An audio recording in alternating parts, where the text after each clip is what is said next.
Bismillahirrahmanirrahim. Assalamualaikum warahmatullahi wabarakatuh. Sahabat rahimakumullah, besok ketika kaki ini menginjakkan di hari kiamat, maka akan dimintai 4 pertanggungjawaban.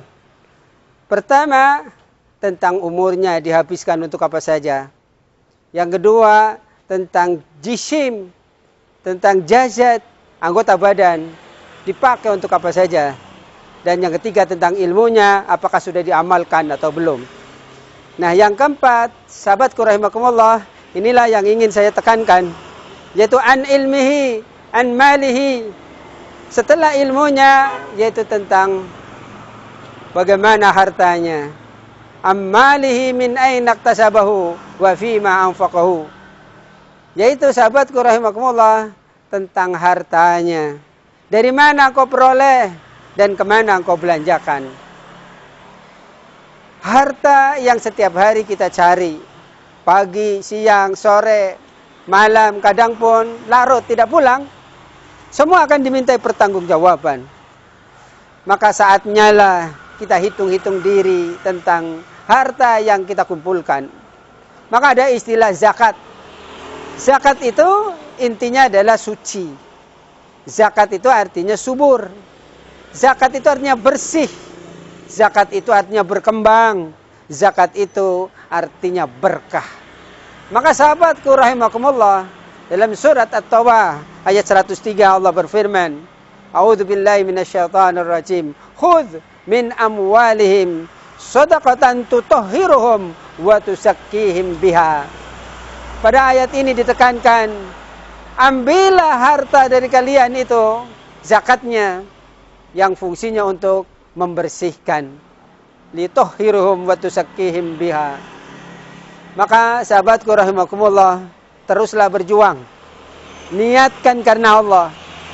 Sebab kalau kita tidak mau berzakat untuk fakir miskin, utamanya innamas shadaqatu lil fuqara wal masakin. Sesungguhnya zakat itu mutlaknya adalah untuk fakir dan miskin, dan nanti bisa berkembang dalam 8 asnaf. Maka sahabatku rahimakumullah, kalau orang kaya mengaku muslim tidak mau berzakat, maka dia telah berdosa besar. Karena ada hak-hak fakir miskin yang dirampasnya. Ada hak-hak fakir miskin yang mestinya diberikan, tidak disampaikan. Maka pada kesempatan yang sangat berbahagia ini saya mengajak pada semuanya, kami mempunyai lazismu, sahabat rahimakumullah. Amanat kami bagaimana mengumpulkan zakat dari kaum muslimin untuk kami salurkan kepada fakir miskin, kemudian kepada fisabilillah. Maka dalam lazismu ada program-program bagaimana menanggulangi bencana, bagaimana membangun masjid, bagaimana membangun madrasah, TPQ, tempat Quran dan sebagainya. Bahkan dalam kitab Riyadhus Shalihin ditekankan tentang amalan-amalan yang akan mengalir terus pahalanya, maka lazismu akan bergerak. Man 'allama ilman, yaitu orang yang bergerak terus mengamalkan ilmu. Nah, lazismu akan bergerak melalui bangunannya, melalui fisiknya, bahkan melalui tenaga gurunya, bahkan ada program beasiswa S1 dan seterusnya. Wajra nahran, mengalirkan sungai. Bagaimana tanggap dari lazismu ketika ada bencana? Kemudian sungai itu bisa mengalir, terus tidak ada banjir dan sebagainya. Maka lazismu pun akan bergerak. Wahafara bi'ran. Ketika air susah, maka perlu ada sumur-sumur untuk sumber air. Maka lazismu pun dalam programnya akan terus berkembang dan bergerak. Wahafara bi'ran. Setelah menggali sumur, kemudian wagharasa nahlan, menanam tanaman. Manfaat untuk lingkungan adalah bagaimana lingkungan yang asri.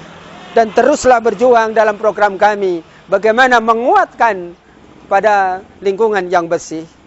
Wa warasa mushafan. Kami pun punya program, sahabat rahimakumullah, bagaimana menjadikan generasi-generasi Qurani. Maka ada beasiswa untuk tahfidzul Quran dan seterusnya. Kemudian wabana masjidan, jelas memakmurkan masjid, membangun masjid, membangun kegiatan dalam masjid. Maka itulah yang menjadikan program utama dari kami. Dan akhirnya sahabatku rahimakumullah, taraka waladan yastaghfirullah. amalannya akan mengalir terus. Pahalanya adalah ketika kita bisa meninggalkan anak-anak yang saleh dan salihah yang terus mendoakan kita ketika kita sudah meninggal. Dan lazismu mengajak kepada semuanya bagaimana berbagi kepada fakir miskin, bagaimana yang miskin entaskan biar jadi kecukupan, dan bagaimana orang yang tidak bisa sekolah biar bisa sekolah dengan beasiswa. Maka yakinlah sahabatku, apabila engkau percaya dengan amanat-amanat yang kami lakukan, teruslah bekerja sama dengan kami. Kami akan terus berjuang, dan perjuangan itu perlu 3 kekuatan. Kami berani membuat terobosan-terobosan program yang bisa bermanfaat, dan kami pun rela berkorban, dan kami akan menjadi pendukung kebenaran, penyuruh kebenaran, bahkan saksi kebenaran, serta pelaku kebenaran. Bersama dengan lazismu Kota Tegal, insyaallah berkah. Wallahu a'lam bissawab. Subhanaka Allahumma wa bihamdika asyhadu an la ilaha illa anta astaghfiruka wa atubu ilaik. Assalamualaikum warahmatullahi wabarakatuh.